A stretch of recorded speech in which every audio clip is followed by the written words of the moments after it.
Hello everyone and welcome to Boost Your Metabolism with these simple exercises. Today we're diving into a simple, fun, and effective 30-minute strength workout designed for beginners. Right at home, I'm Avik and I'll guide you every step of the way.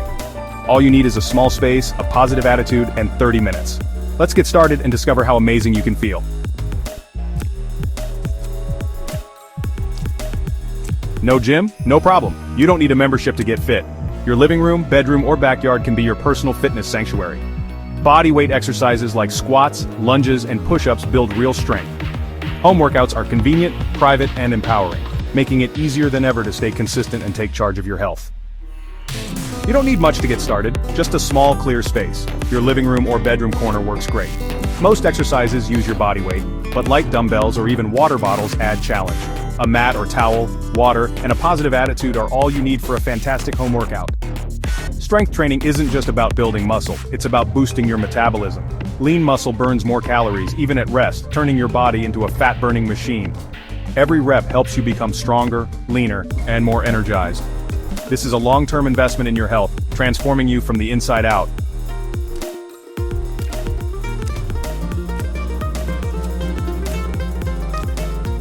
Strength training isn't just about muscles, it protects your joints and bones too. Strong muscles act as shock absorbers, reducing stress on your joints and lowering injury risk. Resistance training also strengthens your bones, helping prevent osteoporosis as you age. Build a resilient body, stay active, strong, and pain-free for years to come.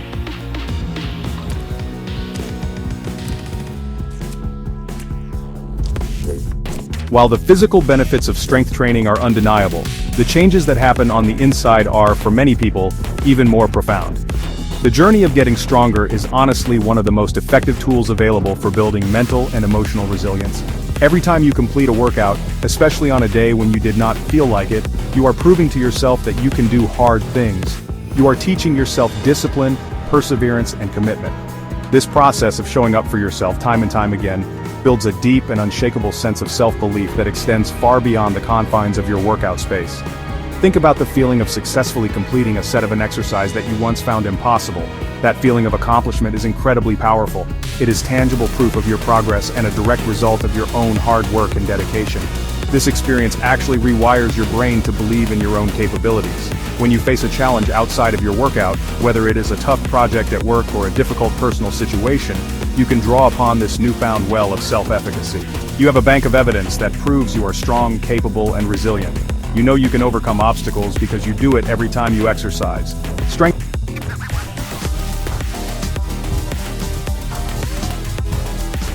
Let's kick off with marching in place for 30 seconds. Stand tall, lift your knees, and swing your arms naturally. Keep your posture strong and your core gently engaged. This wakes up your body without any stress on your joints. After 30 seconds, transition to arm circles. Arms out to the sides, make small circles forward for 15 seconds, then reverse. Focus on moving from the shoulders, keeping them relaxed and away from your ears. Gradually make the circles bigger as your shoulders warm up. This simple combo boosts blood flow and preps your joints for action. Ready? Let's get moving and warm up those muscles.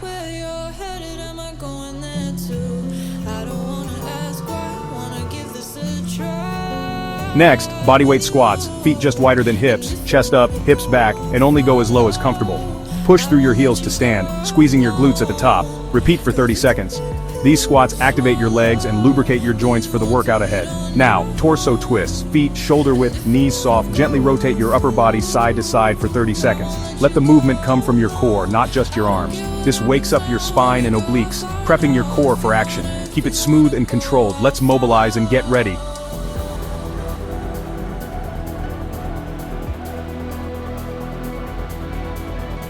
Time to ramp it up. High knees for 30 seconds. Run or march in place, driving your knees up and pumping your arms. Choose the version that feels right for you. Just keep moving with energy.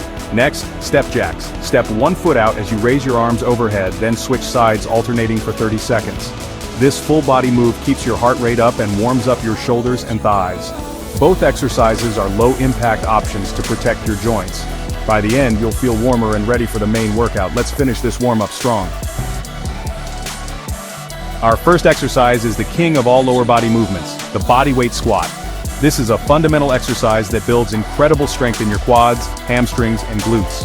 Stand with your feet set slightly wider than your hips, with your toes pointing forwards or just slightly outwards. Imagine you are standing on two railway tracks. Now lift your chest up, pull your shoulders back and down, and keep your gaze fixed on a point straight ahead of you. You can either place your hands on your hips, cross them over your chest, or extend them out in front of you for balance. This is your strong starting position. Now let's begin the movement. For the next 40 seconds, I want you to initiate the squat by pushing your hips backwards, as if you are aiming to sit down in a chair that is just a little too far behind you. As your hips go back, allow your knees to bend and lower your body down. Keep your back straight and your chest proud throughout the entire movement. Go as low as you can while maintaining good form. For some, that might be a full deep squat. For others, it might be just halfway down. Both are absolutely brilliant. The key is to keep your weight in your heels, not your toes. Once you have reached the bottom of your squat, I want you to pause for a split second and then drive powerfully back up to the starting position. Push the floor away through your heels and mid-foot. As you stand up, think about squeezing your glutes together at the top of the movement. This ensures you are fully engaging those powerful posterior muscles. The entire movement should be smooth and controlled. Avoid dropping down too fast or letting your knees collapse inwards. Imagine you are actively trying to spread the floor apart with your feet to keep your knees tracking in line with your toes. A common mistake is to let the chest drop forwards and the back to round. To prevent this, keep looking straight ahead and think about showing the logo on your t-shirt to the wall in front of you. If you are struggling, just reduce your range of motion. A shallow squat with perfect form is far better than a deep one with a rounded back. You are doing amazing. This exercise is building the foundation for a stronger lower body. Keep it going, you're almost there. 3, 2, 1, and rest. Fantastic start. Excellent work on those squats. Now let's give the lower body a rest and move on to the upper body. Our next exercise is the wall push-up. This is a fantastic starting point for building strength in your chest, shoulders, and triceps without having to get down on the floor.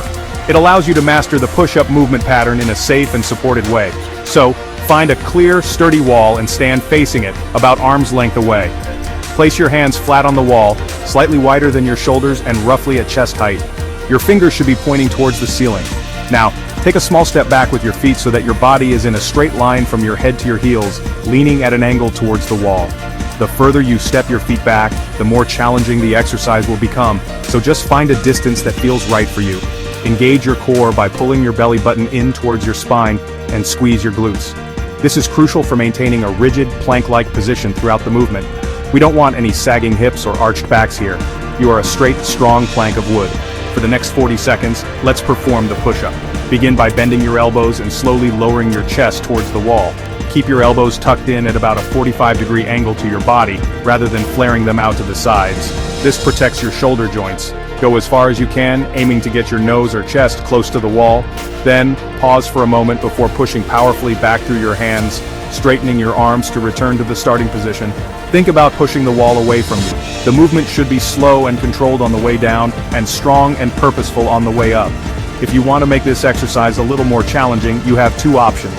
You can either step your feet further back from the wall, which increases the percentage of your body weight you are lifting, or you can slow down the lowering phase of the movement, taking a full 3 to 4 seconds to bring your chest to the wall. This increases the time your muscles are under tension. You are doing brilliantly.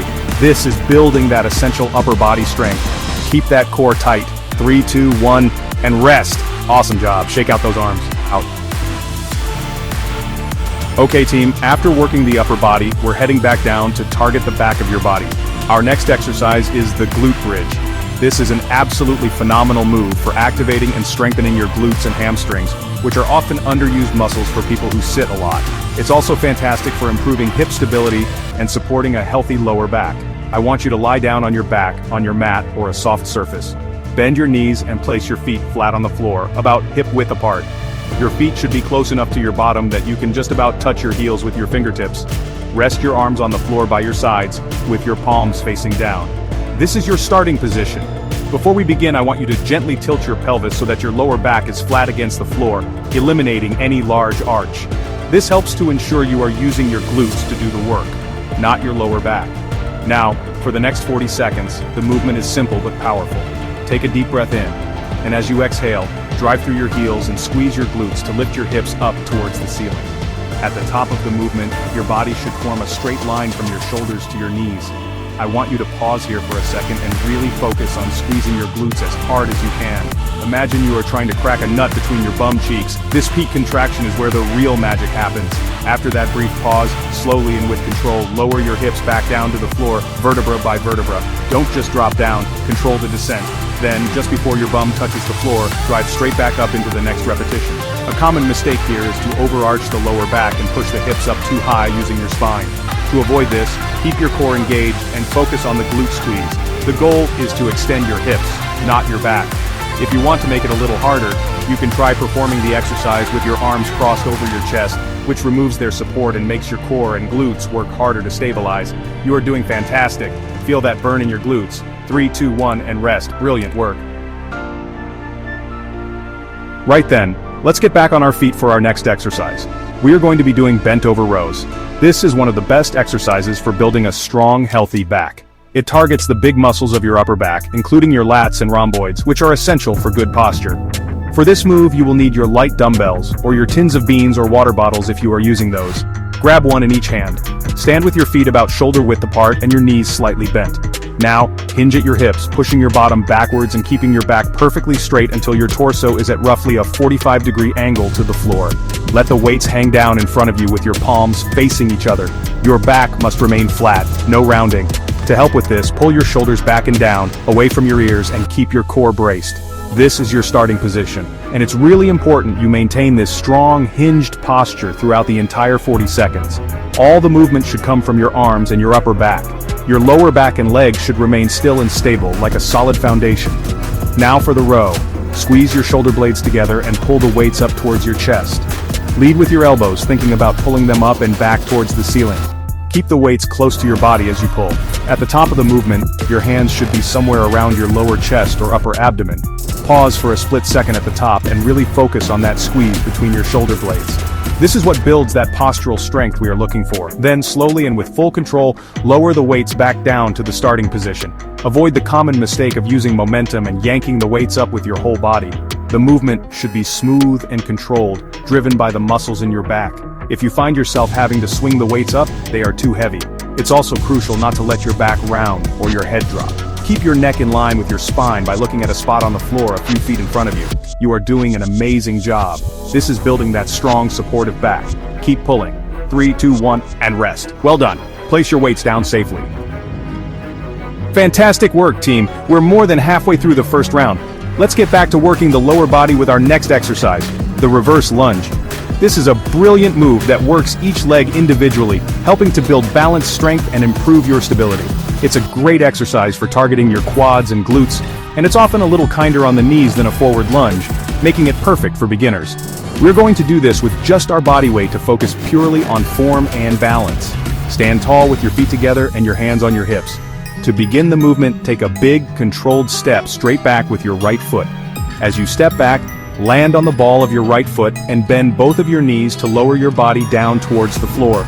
Your front or left knee should be bent at roughly a 90-degree angle, and it should be stacked directly over your ankle. Your back or right knee should also be bent, hovering just an inch or two above the floor. Keep your chest lifted and your torso upright throughout the movement. Don't lean forward. Once you're in that deep lunge position, I want you to pause for a moment. Feel the stability. Then push off your back or right foot and drive through the heel of your front or left foot to return to the starting position, bringing your feet back together.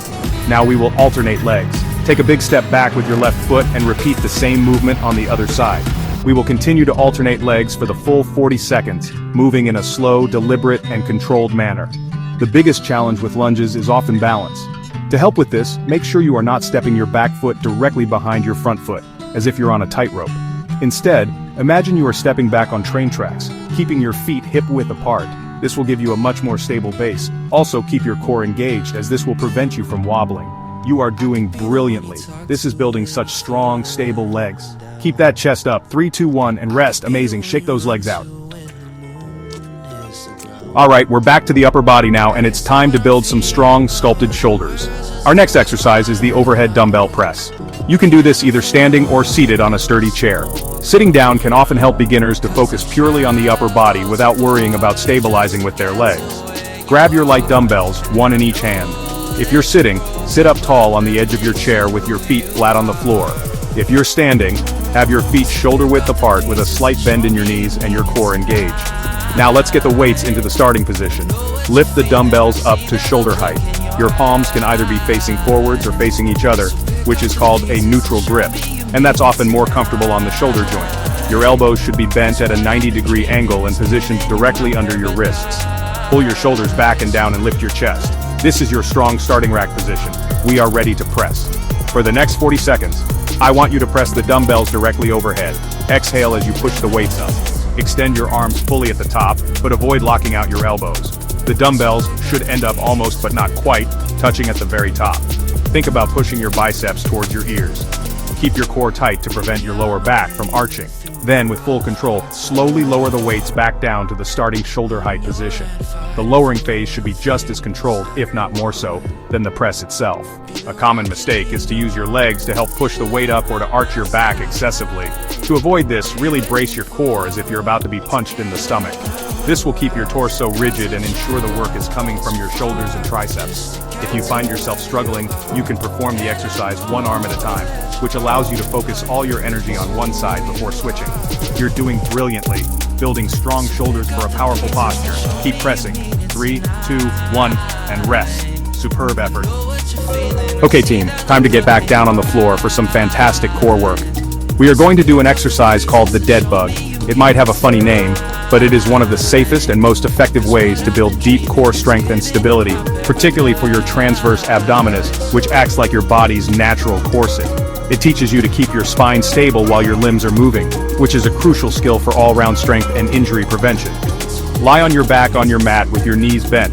Now, lift your feet off the floor and bring your knees up so they are stacked directly over your hips, with your shins parallel to the floor. This is a tabletop position.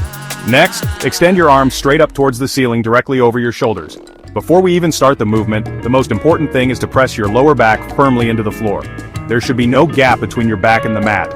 Engage your core by pulling your belly button down towards your spine. This connection with the floor is non-negotiable, and you must maintain it throughout the entire exercise. For the next 40 seconds, we will begin the movement very slowly. I want you to lower your right arm and your left leg towards the floor simultaneously. Move slowly and with control. Only lower them as far as you can while keeping your lower back pressed firmly into the mat. If you feel your back starting to arch, you have gone too far. The moment you feel that arch, bring your arm and leg back to the starting position. Then, repeat on the other side, lowering your left arm and your right leg. We will continue to alternate sides in a slow, deliberate rhythm. The key to this exercise is control, not speed. Moving slowly forces your deep core muscles to work incredibly hard to keep your torso stable. The biggest mistake is rushing the movement or letting the lower back lift off the floor, which means your core has disengaged. Think about keeping your ribcage pulled down towards your pelvis. If the full movement is too challenging, you can modify it by only lowering your legs, or only lowering your arms, while keeping the other limbs still. This is an incredible core exercise. You're doing great. 3, 2, 1, and rest. Here we are, team, the final exercise of our circuit. We are going to finish with a true classic, the plank. This is an isometric exercise, meaning we are going to hold a challenging position rather than moving through it. The plank is the ultimate test of total body tension and stability, working your core, shoulders, back, glutes, and even your legs. It is a fantastic way to build endurance and mental toughness. We are going to start with a forearm plank, as this is often a bit kinder on the wrists. Okay, so get onto your mat on your hands and knees. From this position, lower your forearms to the floor, with your elbows positioned directly underneath your shoulders. You can either clasp your hands together or place your palms flat on the floor.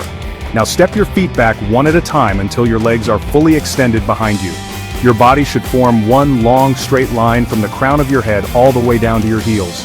Your weight should be on your forearms and the balls of your feet. This is your plank position. We are going to hold this for 40 seconds. The key to a good plank is creating tension throughout your entire body. Actively push your forearms into the floor, squeeze your glutes together as hard as you can, brace your core as if you are preparing for a punch, keep your back flat, don't let your hips sag down towards the floor or pike up towards the ceiling. Your gaze should be on the floor just between your hands to keep your neck in a neutral position. And hey, remember to breathe. Don't hold your breath. Take slow, steady breaths throughout the hold. If a full 40-second hold on your toes feels too much today, the best modification is to drop down to your knees. You can still maintain that straight line from your head to your knees and keep all that tension in your core and glutes. This is a brilliant way to build up the strength needed for a full plank. Listen to your body and choose the option that allows you to maintain good form. You are doing amazing. Hold strong. You are building a rock-solid core. Nearly there. 5, 4, 3, 2, 1, and rest. You did it. That's round 1 complete. Round 2, and finishing strong. Yes, you have officially completed the first round of the circuit. Take a moment to feel proud of that achievement. You have worked every major muscle group in your body, and you have laid down a brilliant foundation of good form. You are halfway there. Grab a proper sip of water, towel off if you need to, and take some nice deep breaths. We are going to take a slightly longer rest here, about 60 seconds, to make sure you are fully recovered and ready to go again. Use this time to reflect on that first round. Which exercises felt good? Which were a little more challenging? Now you know what to expect from each exercise. This second round is your opportunity to step it up a gear if you feel ready. You can focus on improving your form, maybe going a little deeper in your squats or lunges, or perhaps adding an extra repetition or two within the 40-second time frame. The goal is to challenge yourself just a little bit more than you did in the first round. This is called progressive overload, and it's the secret to getting stronger over time. Your body has already adapted slightly from round 1, so now we need to give it a new challenge to keep it progressing. However, it is crucial to remember that stepping it up does not mean sacrificing your form. Quality of movement is still our #1 priority. If you feel your technique starting to falter, it is always better to pull back slightly and reset. This second round is also a test of your mental strength. Your muscles will be feeling tired and your mind might start telling you to stop. This is where you have to dig deep. Remember why you started this workout. Focus on that incredible feeling of accomplishment that is waiting for you at the finish line. You have already proven you can do this. You have completed every single exercise once. Now you just have to do it one more time. You are stronger, you are warmer, and you are more prepared than you were 10 minutes ago. We are going to go through all 8 exercises again, starting from the top with our bodyweight squats. Let's make this final round the best one yet. Stay with me, keep moving, and let's finish this workout feeling strong, powerful, and incredibly proud. Are you ready for round 2? Let's do it.